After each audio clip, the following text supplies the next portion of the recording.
ஓம் நம சிவாய நமக. தென்னாடுடைய சிவனே போற்றி, எந்நாட்டவர்க்கும் இறைவா போற்றி. தலையில் பார்த்தீங்கன்னா தினமும் பூ வைக்கின்ற பெண்கள் இந்த பதிவை முழுவதுமாக பாருங்கள். அவர்களுக்கான ஒரு நல்ல ஒரு பதிவு தான் இன்றைக்கு நம்ம தெரிந்து கொள்ள போகிறோம்.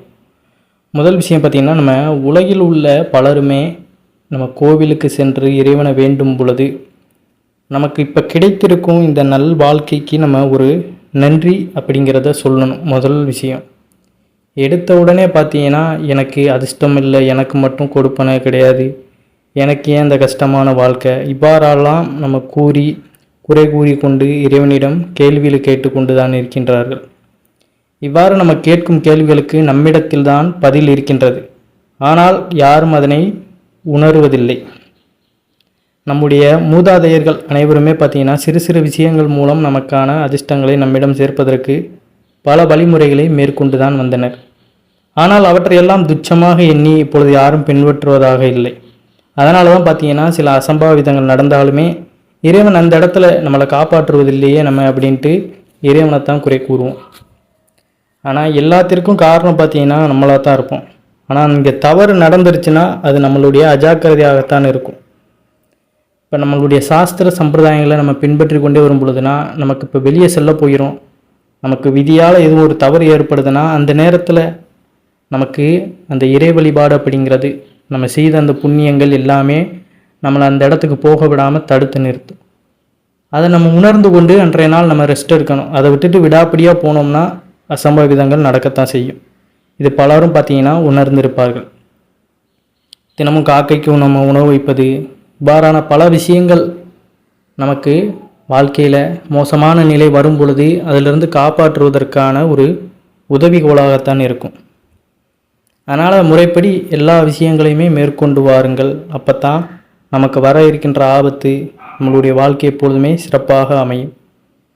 நம்ம இப்போ கஷ்டப்படுறோம், அதிர்ஷ்டம் இல்லை, அது எல்லாமே பார்த்திங்கன்னா நம்ம வாய்ச்சொல்லால் நம்ம கூறிக்கொள்வது தான். அது எல்லாமே நாம் தான் ஏற்படுத்தி கொள்ளணும். நம்மளுடைய கடின உழைப்பை நம்ம கொடுத்து அதை நாம் தான் ஏற்படுத்தி கொள்ளணுமே தவிர இறைவன் நமக்கு அந்த வழியை தான் காமிப்பார். ஒரு பிஸ்னஸ் தொடங்கி அதில் வெற்றி அடைகிறாங்கன்னா அது அவங்களுடைய உழைப்பு, இறைவனுடைய அந்த அனுக்கிரகம் இருக்குது.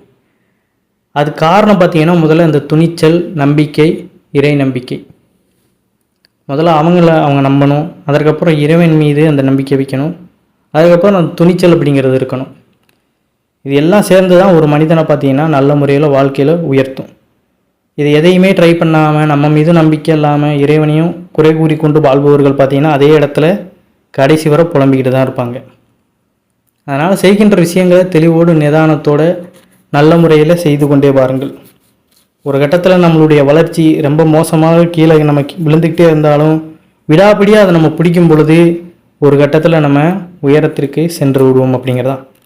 இவ்வாறு தவறை நம்மிடத்தில் வைத்துக்கொண்டு இறைவனை பார்த்திங்கன்னா ஒருபோதும் குறை கூறி என்ன ஆகிற போது.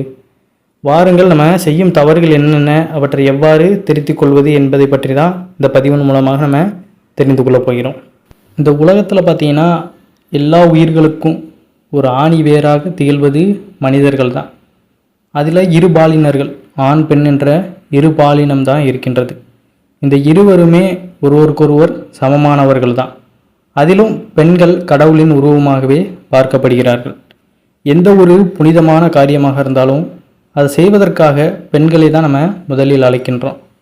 ஒவ்வொரு வீட்டின் அதிர்ஷ்டமும் லக்ஷ்மி கடாசமும் பார்த்திங்கன்னா அந்த வீட்டில் உள்ள பெண்களாகத்தான் இருக்கிறார்கள். இவ்வாறு வீட்டில் இருக்கும் பெண்கள் தான் அந்த வீட்டிற்கான ஐஸ்வர்யத்தை தங்கள் குடும்பத்திற்கு கொண்டு வருவதற்காக ஒரு முக்கிய காரணியாக திகழ்கிறார்கள். நம்ம எவ்வளவு கஷ்டத்தில் வேதனைகளை இருந்தாலுமே அதை சிரிச்ச முகத்தோடு நம்ம எதையுமே கையாளும் பொழுது தான் நம்ம எவ்வளோ கஷ்டத்தில் இருந்தாலுமே அந்த கஷ்டங்கள் நமக்கு உடனடியாக தீரும். கஷ்டங்கள் கவலைகள் வருதுன்னு நம்ம அதே இடத்துல உட்காந்துட்டோம்னா நம்ம அதிலிருந்து மீண்டு வர முடியாத ஒரு சூழ்நிலை ஏற்பட்டுவிடும். அதற்கு தான் பார்த்திங்கன்னா நம்மளுடைய முன்னோர்கள் சொல்வது, எப்பொழுதுமே பெண்கள் கை நிறைய வளையல்கள் அணிந்து தலை நிறைய பூ வைத்து பொட்டு வைத்து மகாலட்சுமி போல் இருப்பது தான் இவை அனைத்திற்கும் பின்னணியில் தனித்துவமான ஒரு முக்கிய காரணம் இருக்குது அப்படிங்கிறது. வீட்டில் இந்த மகாலட்சுமி போல் பெண்கள் வலம் வரும் பொழுது வீடும் சுபிட்சமாக இருக்கும். நம்ம எவ்வளோ கஷ்டத்தில் இருந்தாலுமே அந்த கஷ்டங்கள் கரைவதற்கான வழிவகைகளை இறைவன் நமக்கு காண்பிப்பார் அப்படிங்கிறது தான் நிதர்சனமான உண்மை. அவற்றில் மிகவும் முக்கியமானது பார்த்திங்கன்னா தலை நிறைய பூ வைப்பது தான். இப்போதுள்ள பெண்களுக்கு பார்த்திங்கன்னா பூவின் மகிமை பற்றி பெரியதாக தெரிவது கிடையாது. அதாவது பெரிய பெரிய நகரங்களுக்கு அங்கு சென்று வேலை பார்ப்பவர்கள் வாயிலாக பூவினை ஒதுக்கி வைக்கிறார்கள்.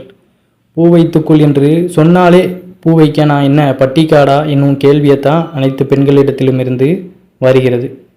தனக்கு எல்லாம் தெரிந்திருக்கிறது என்று தோற்றமளிக்கும் இன்றைய பெண்களுக்கு பூ வைப்பதன் அருமை தெரியாமல் இருப்பது மிகவும் கவலைக்கிடமாகத்தான் இருக்கின்றது.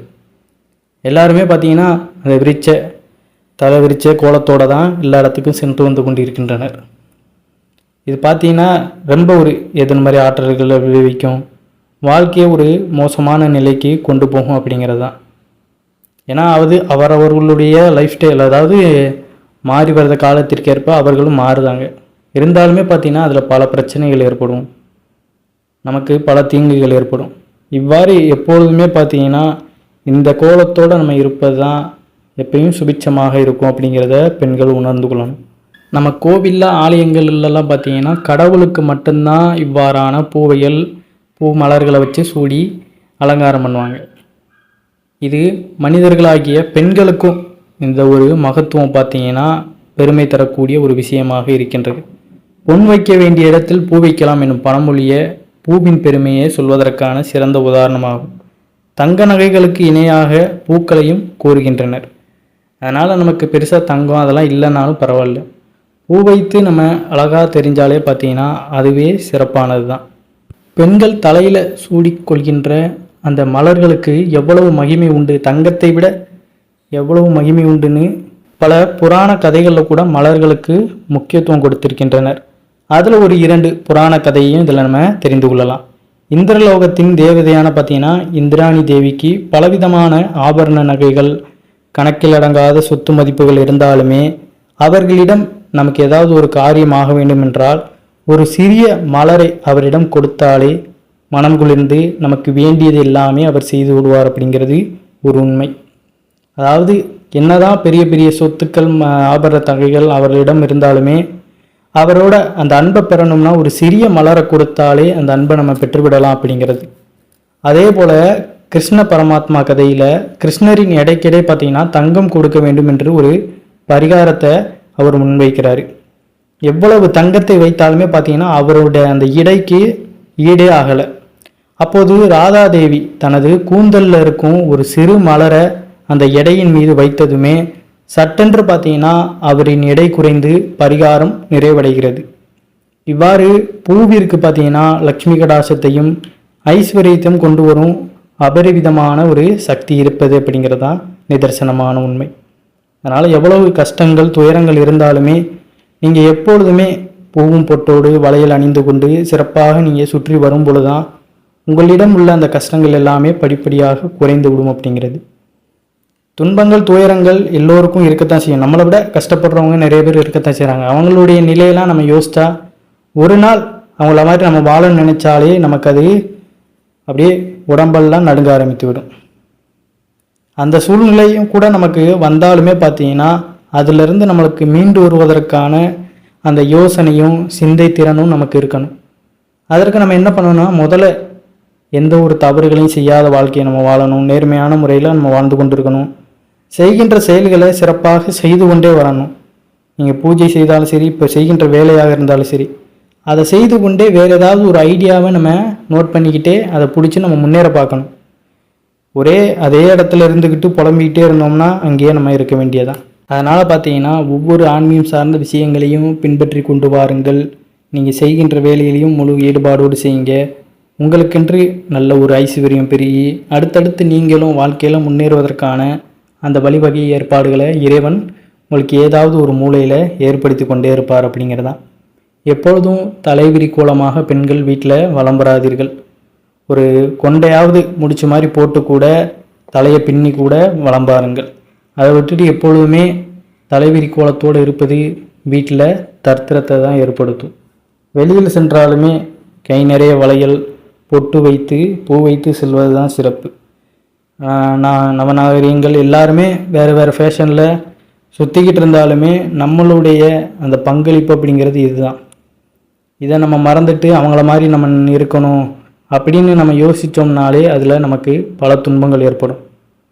அதனால் நம்ம இதே முறையில் நம்ம வாழ்க்கையை சென்று கொண்டு வருவது தான் சிறப்பு. நம்மளை பார்த்து எப்படின்னு நினைக்கிறாங்க அதெல்லாம் நமக்கு தேவையே கிடையாது. நம்ம வாழ்க்கை நம்ம நல்லா இருக்கணும், நம்மளுடைய குடும்பம் செழிப்போடு சுபிட்சத்தோடு இருக்கணும், நம்மளுடைய கஷ்டங்கள் தீரணும்னா நம்ம இப்படி தான் வாழ்ந்தாகணும். அதனால் சாஸ்திர சம்பிரதாயங்கள் ஆன்மீக வழிகளில் முழு நம்பிக்கை உள்ளவர்கள் இதை பின்பற்றி கொண்டு வாருங்கள். எனவே வீட்டில் உள்ள ஒவ்வொரு பெண்களும் பார்த்திங்கன்னா தவறாமல் கூந்தலில் கொஞ்சமாவது பூ வைக்க வேண்டும். இது ஒன்றை மட்டும் நாம் செய்தாலே நமது வீடு செல்வ செழிப்புடன் மகிழ்ச்சி துதும்ப சுவர்ண கடாச்சத்தோடு இருக்கும் அப்படிங்கிறது தான் நிதர்சனமான உண்மை. இந்த பதிவு பிடிச்சிருந்ததுன்னா உங்களுடைய நண்பர்களுக்கும் இந்த பதிவானதை பகிர்ந்து கொண்டு நம்மளுடைய சேனலையும் சப்ஸ்கிரைப் பண்ணி இந்த வீடியோக்கு ஒரு லைக் பண்ணிடுங்க. அனைவரும் என்றும் இறையருள் பெற்று நலமுடன் வாழ வேண்டும். நன்றி, வணக்கம். ஓம் நம சிவாய நமக.